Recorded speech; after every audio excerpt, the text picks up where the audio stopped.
Good morning. Good morning. If I haven't met you yet, my name is Kerry Johnson, and I want to meet you. I'm delighted to be here this morning. First, let me say thank you to musicians, to the choir. We don't say thank you enough, and I appreciate what you guys do.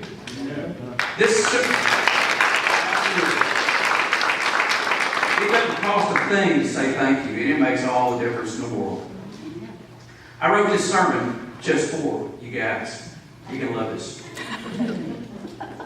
When Omar asked me to speak, I asked him two questions. I asked him, for how long should I speak? And what should the topic be? And Omar's response was, well, the Methodist Church likes a sermon to be at least 20 minutes. And sometimes I go over. I hadn't noticed that. I'm pretty sure I can keep this under 20 minutes. The second question, what should the topic be? He said, your pick. And I thought, well, that narrows it down. But then on the other hand, you just handed me the keys to the worship. Right? So I asked my brothers, both of whom are active in their churches, for their ideas on a message. I shared them better based on previous life advice they have given me. One brother, who's a priest by the way, suggested I present liturgical dance. I assure you that will not happen. The other suggested a message based on Jesus' healing of the demon-possessed man from Gerasenes. You know, where Jesus cast out the demons from the naked man who had been living in the cemetery, and the demons went into a herd of pigs, and the herd of pigs promptly ran into the lake and drowned themselves. This message would have been titled, Nude Dude in a Rude Mood. But we're not doing that one either. Instead, I'm going to keep with a Lenten theme with a message titled, The Power of Positive. The Power of Positive. I'm a big believer in positive thinking, positive action, positive results. I'm going to make you 3 guarantees this morning. First, I guarantee you that at some point this morning, I will use the wrong word to describe something. Some of the terms used in the business of religion don't make much sense to me. So if I use the wrong word, just focus on the context, okay? Just focus on the context. Second, I guarantee you that I will say something you don't completely agree with. And that's okay. If you disagree with me, that's good because that tells me that you're thinking.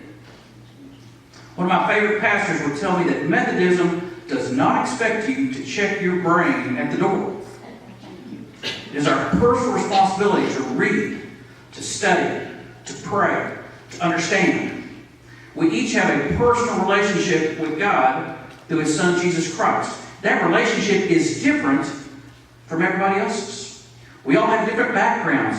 We may have differences of opinion, and that's okay. Third, I guarantee you that when you leave this church today, you're going to say, I'm glad I was there. I'm glad I was there.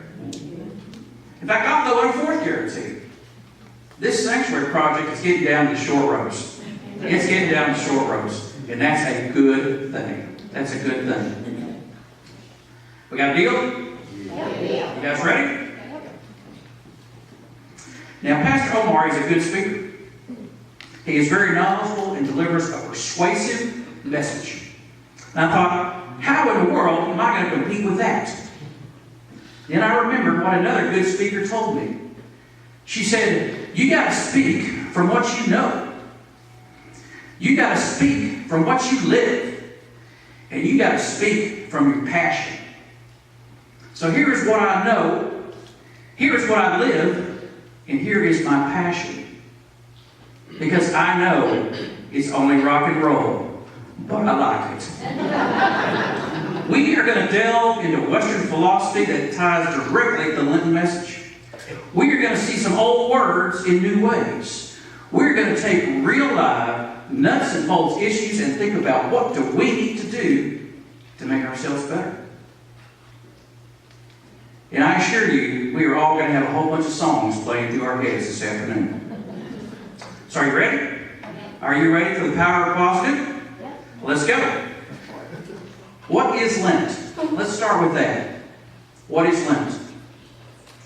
Most church folks would define Lent as the 40 days from Ash Wednesday to Easter as a period of fasting and penitence, a period of sacrifice to commemorate Christ's fasting and temptation in the wilderness. Fasting, penitence, sacrifice. Fasting, penitence, sacrifice. We got any marketing folks in here? That sounds like a tough sell. That sounds like a tough sell. That really doesn't sound that inviting, right, as we go through our daily lives. So what I want to do, I want to take that same definition and turn it around. And let's look at it differently. Because here's the way I look at it. I see Lent as a positive.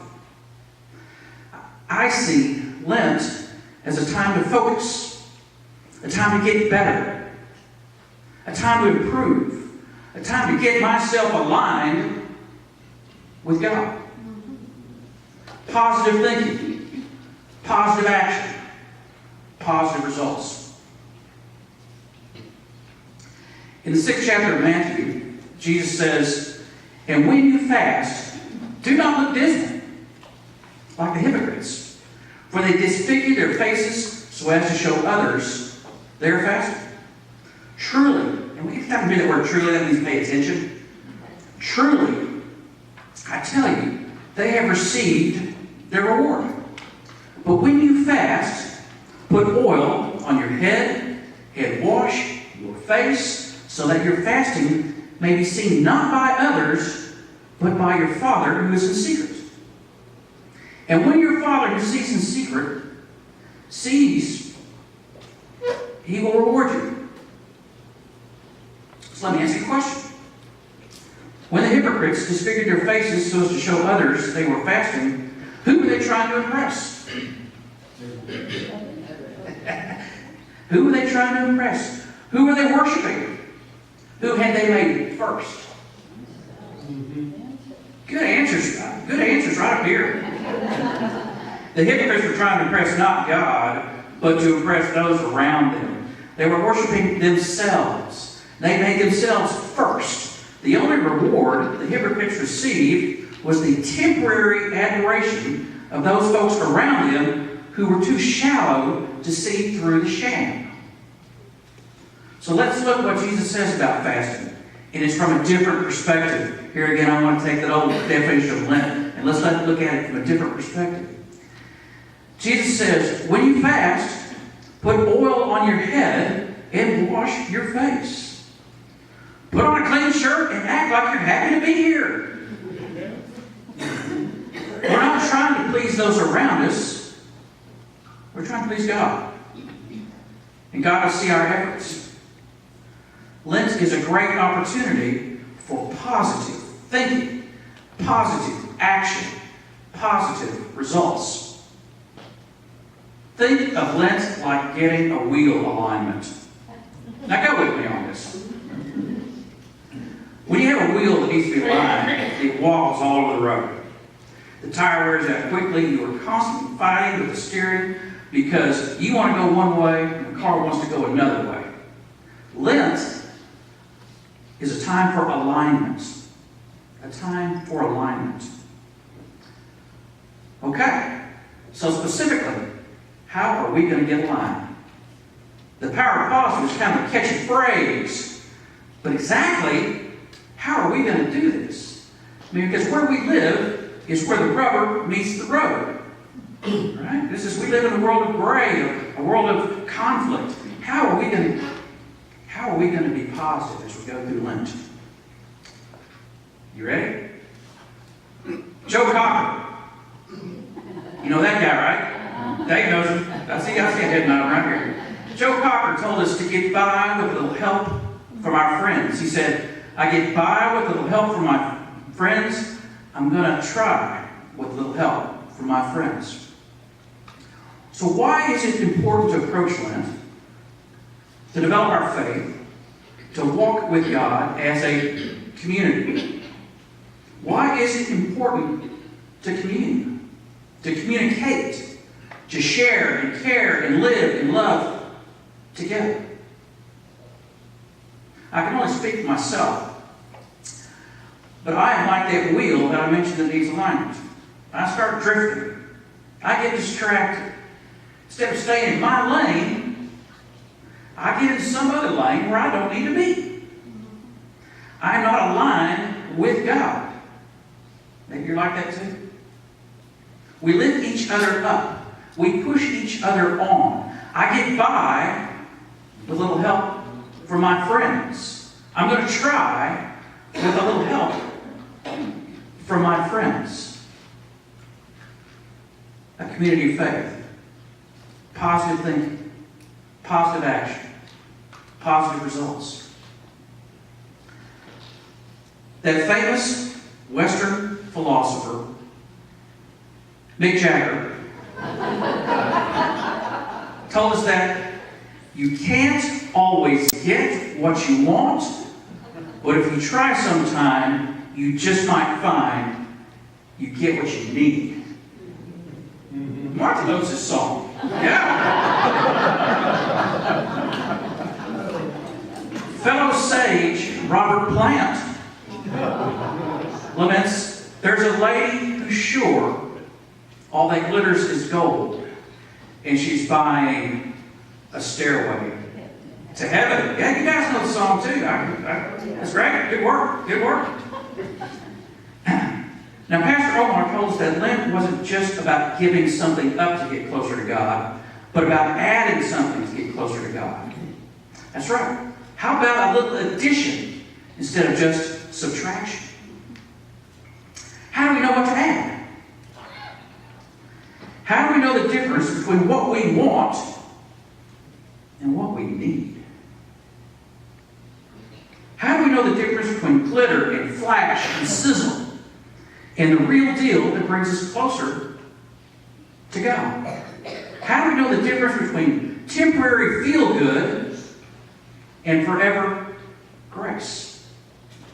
How do we make sure that we aren't just disfiguring our faces, trying to impress those around us, but instead really moving closer to God?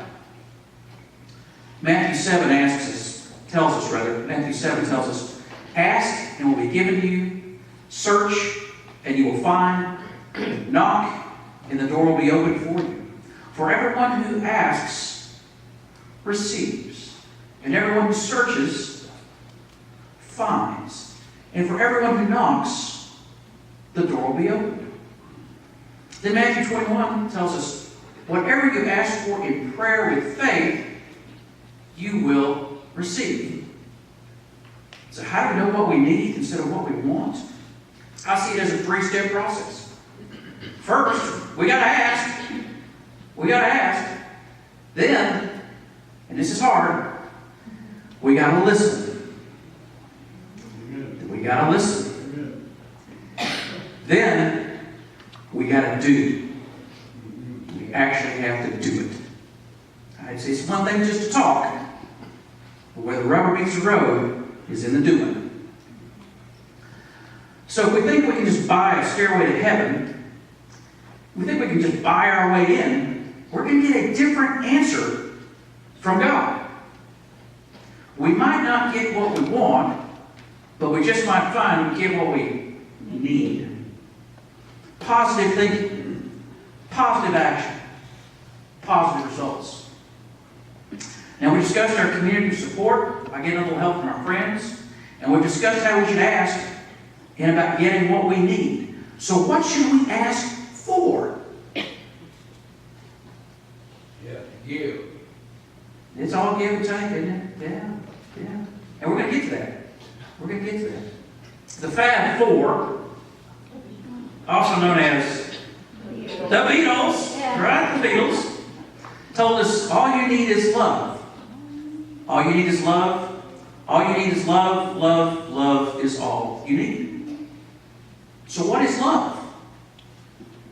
15th chapter of John, Jesus tells us, this is my commandment. You notice this is not just a suggestion or a recommendation or maybe an idea for when you get some time. This is my commandment, that you love one another as I have loved you. No one has greater love than this, to lay down one's life for one's friends. Love one another. Now that sounds really great. But I got to tell you, sometimes my impression of love is more like Pat Benatar's Love is a Battlefield. Okay? And if you've ever been in a relationship, if you've ever had parents, or if you've ever had children, you know what I'm talking about. Amen. Love is messy sometimes. It's challenging, right? It can really put you to the test at times. And the people we are closest to can hurt us the most. If somebody I don't know and don't care much about thinks poorly of me, I'm sorry, but I'm not going to be too upset about it. But if someone I'm close to, someone I love, thinks poorly of me, it hurts. It hurts. So, if Lent is a time to get aligned with God, it seems to me that the best way to do this is to love God more and love each other more. To focus on following Jesus' commandment to love each other, to lift each other up and push each other on as we draw closer to God. To borrow from Janis Joplin, Pearl of Port Arthur, right? The Pearl of Port Arthur, Texas. To borrow from Janis Joplin's verse, that is not much, but it's everything. Here are 10 things we can do to lift each other up and push each other on. I told you I was going to give you specifics. And here's 10 things that we can do today. 10 things to help us follow Jesus' commandment to love each other. Number 1, smile and say please and thank you. It won't cost you a dime. And it's not much, but it's everything. Number 2, before you leave here today, go up and introduce yourself to somebody that you don't know. Okay? If we're talking about a little help from my friends, we have to build relationship. We have to build community. We have to live and love and share and care. And before you can do all that, you got to know each other. If there's somebody in this room that you don't know, introduce yourself. Number 3, and this is a hard one, listen more. Okay? This is a hard one. So if you ask somebody how they're doing, and they don't just get the standard 3-word response, oh, I'm fine, and they start to go in 3rd and 4th paragraph, okay? Listen more. To build relationships, we got to know each other. We got to know each other. Number 4, thank God for the many blessings we have received and ask God how we can share those blessings with others. How can we be a blessing to others? God's a generous God. He's given us much to be thankful for. How can we take those blessings that we receive and share them with other folks that need those blessings? Right? This is how we can love one another. There's still more. This is good stuff. Number 5. And this is an easy one. This is an easy one. And again, it won't cost you one dime. And it's not much, but it's everything. I want you to stay 5 minutes longer today than you would normally stay. And I want you to socialize with our community believers. Shake some hands. Hug some folks. Get to know each other. Create relationships. Give me 5 minutes. 5 minutes after the service. Stick around. Number 6, you can tell, since I'm on number 6, they're getting Give thoughtful consideration this week to a new idea that was not yours. All right? Every good organization at least explores new ideas. Right? Sometimes new ideas are okay. Sometimes change is good. Give thoughtful consideration to a new idea that's not yours. All right? Number 7. That's going to be a hard one. Number 7. Love more, hold grudges less. Okay? That could be a tough one. But I think we're up to the task. I really do. Number 8. Here's another easy one. Here's another easy one. It's not much, but it's something. Hold the door open for someone. Tell them you're glad that they're here. Okay? Number 9. Tell someone you appreciate what they do. Okay? A lot of people put a lot of effort into things that affect us. Just tell somebody you appreciate it. Number 10. Do something nice for someone with no expectation of receiving anything back. Give. Give, Tommy, you said it. Sometimes we have to give. Love one another. It's not much, but it's everything. So there you have it. To me, Lent should not be defined by giving things up for God, but by adding things for God. Lent should be defined as growing closer to God, increasing our love, getting aligned with God. Lent should be defined as positive thinking, positive action, positive results. Thank you.